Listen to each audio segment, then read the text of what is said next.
Hey Lions fans, welcome to this episode of the Coaches Show. We're here with baseball coach Trask, and Coach, thanks for coming today. Absolutely, thanks for having me, Benny. Really appreciate you taking the time. Had a lot of early season success here, started off 10-1, so just talk about your good start and what's been the biggest key to that. No, definitely guys have been playing really well, and I think a lot of that has to do with getting back early in January. We had a good little stretch of weather where we were able to get outside right away, get on the turf, and get our legs start working underneath us. We had a big snowstorm that come rolling through that put us back inside, but still every day we had that whole week off of school. But every day we were able to get in the indoor and lift weights and stay together and stay around each other and just keep working. And then once that snow cleared and those guys got out brooms and were pushing snow around and did a lot of work to get back on the yard. Like a lot of clubs, man, they get hit with snow, they're off for 2 weeks if things got to dry and yada, yada, yada. But, man, we got that snow off, sun's out, we're back to practicing. So I would say, being able to come in challenged and tested within our team to a season was it was really good and really beneficial for us. Viterbo up in Wisconsin, probably not outside very much. They come down playing against a team that this is another day. We're just getting a chance to play a different team. So I think that's huge for us. And then down at the Cajun Collision, those teams a little different, little southern teams down there that were playing, but just competitive and the guys are just playing for each other and wanting to win and wanting to work together and keep their eyes on the prize with that. So I would say a lot have to do with opportunity to get out early and then just our team chemistry and the morale we have is just really strong this year. That's awesome. So with that team chemistry that you talked about, you guys are playing a lot of younger guys. Yeah. So just talk about how well the guys have done bringing those younger guys in and not making that a competition, but bonding together. Well, I mean, those guys are really talented. They were really talented high school players, and they played in some good programs in high school. And with the team we had last year, we were really set and established, and we had that crew here for a minute. But this year's team, a lot of these guys were competing and getting an opportunity to finally get a chance to get on the field and finally get the chance to make their mark with Freed-Hardeman. So this whole fall, everybody is pushing towards being a first-time starter or being, hey, this is my chance. So it's not like we had some of these young guys come in and overtake a 3-year starter for us. In most cases, everybody was pushing, everybody was competing, and it's bigger than baseball with this crew. They like each other off the field as well, so they want to see each other succeed, and so that unselfishness is really good. So when they get a chance to get out there, it doesn't matter who's in the box or who's on the bump. They just want success for the program.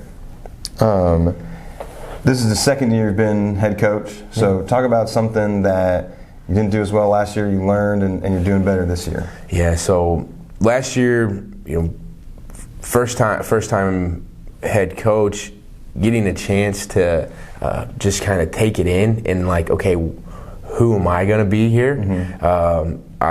Some things I found out right away. It's man, I need to make some changes to even though we had a really good year last year, it was just a really hard year, trying to learn everything and trying to do everything on my own. So just taking notes all through last year, realized that, man, I have some really good guys here to help me, and I just got to start utilizing them more. So, with Coach Wallace and Coach Creasy, seeing their skill set and what they bring to this from a different light, it's man, they can, here's what I could have them do, and just kind of putting more and more on them, taking some stuff off my plate, and just letting them have some ownership and letting them just go get it and take care of it on their own, and they love that and have been thriving off that.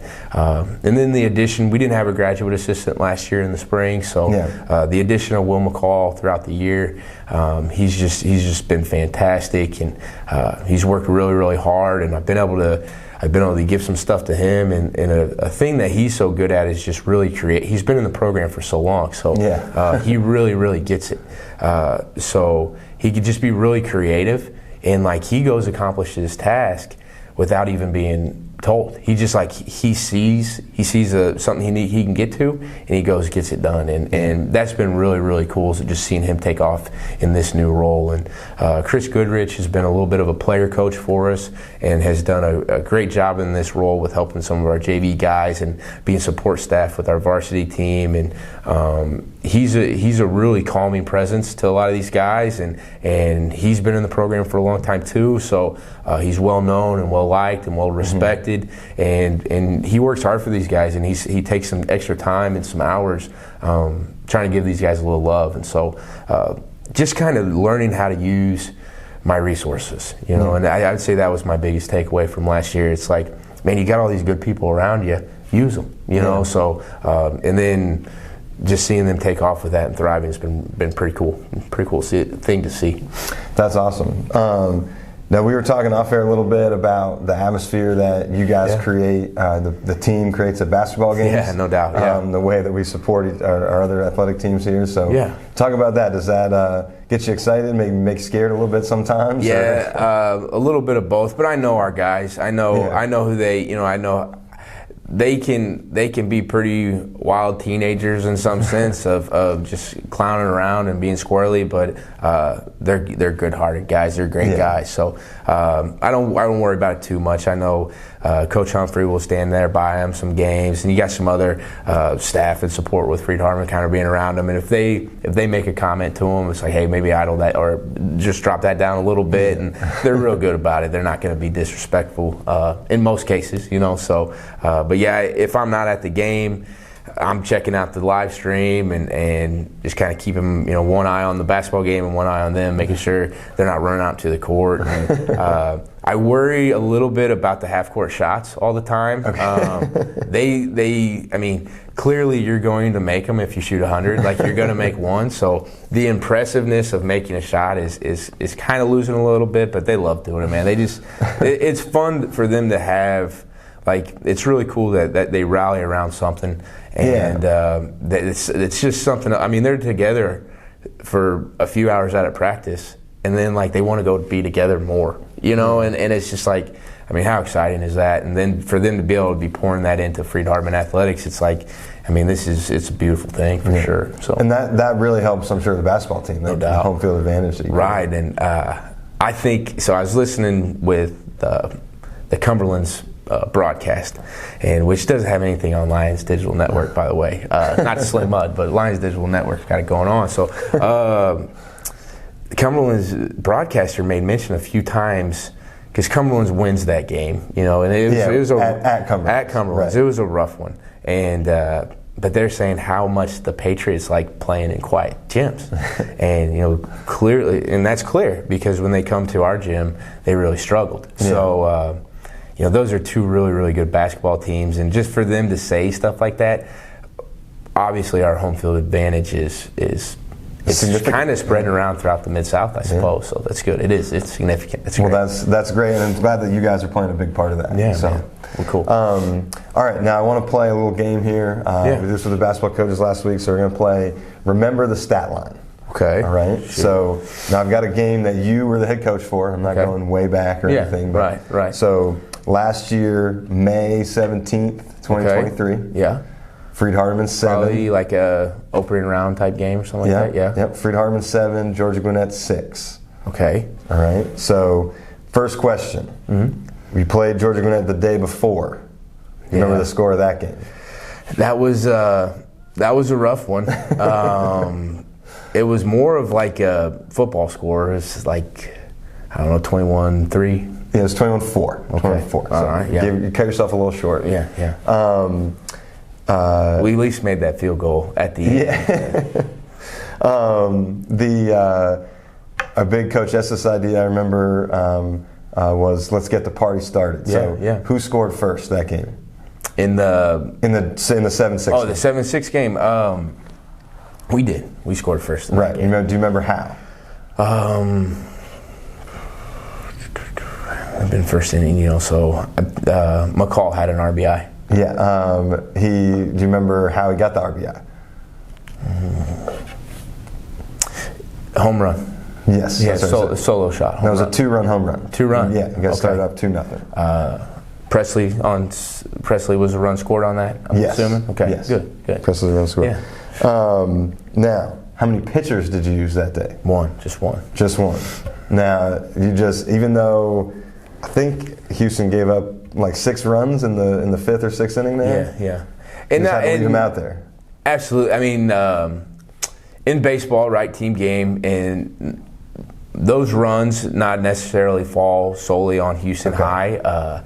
He was throwing extremely well. A couple defensive blunders behind him, but he was pitching. He was getting weak contact. It wasn't like now when the guy is giving up runs in a sense of they're Will McCall leadoff jack type deal. Yeah. You know what I mean? That's a little different, but it was weak contact, and he was just on a completely different level.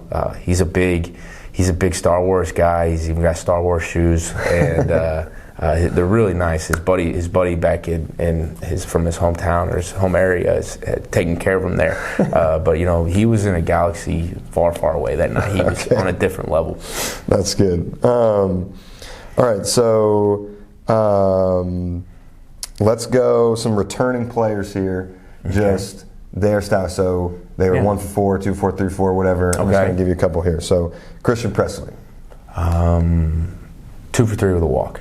2 for 4. 2 for 4. No walk there. Adam Smithson. 1 for 3 with a walk. No, 2 for 4 again. Okay. Right, so, and then William Kelly. 1 for 3 with a walk. 1 for 4, no walk. Okay. You guys weren't walking enough apparently for what you needed. Yeah, we needed a few more against Gwinnett. You like getting freebies from a team like that. Take them when you can get them. And then last one here, Cam Matting. Cam Matting, he didn't have a hit that night. He did not. He was 0 for 4 that day. But what were some of those at bats finished in? Because I remember Cam that whole tournament. Like every at bat he was taking, if he get on good, if he got out good, because he was just grinding down the pitchers in Bowling Green and in at Lawrenceville and Gwinnett. Like every at bat he took was like at any given moment it could get dangerous. Yeah. So he really grinded those guys down for us that night. So even if he didn't get a knock, made probably 3 quality at bats that night for sure. Yeah. I think it was that's such a true coach statement right there for you to. Yeah, we're not trying to make fun of people here. We're praising our guys. Right, no doubt, man. No doubt. There's good, and that's what we try to find. We can encourage at all times, and no matter what the situation. Like if you're looking for good, you can find some, and then just keep okay, maybe there wasn't much there, but it's like, well, I can just multiply off that. So. There's never anything too bad as long as you're just trying to work and get these guys together. You know what I mean? Yeah, I hear you. Well, I really appreciate your time, Absolutely. Coach. Thanks so much. I appreciate y'all and what y'all doing for the athletic program and everything. It's fantastic and just great coverage and giving us a chance to show ourselves to all this hard work that everybody does. You guys are putting in hard work to expose that to everybody. So we really appreciate y'all. Well, thank you. We appreciate that. So. That does it for this episode of the Coaches Show. Thank you guys for watching, and we'll be back later in the week with Coach Humphrey, our softball coach. Go Lions. If you're looking for more information on FHU athletics, you can go to our website, gofhulions.com, or you can follow all of our social media accounts at gofhulions on Twitter, Instagram, and Facebook. If you want more information about the Director's Circle or linebackers, there's a link in the description below, and there's also a video with more information that should appear on your screen right here. Thank you so much for watching today. Go Lions!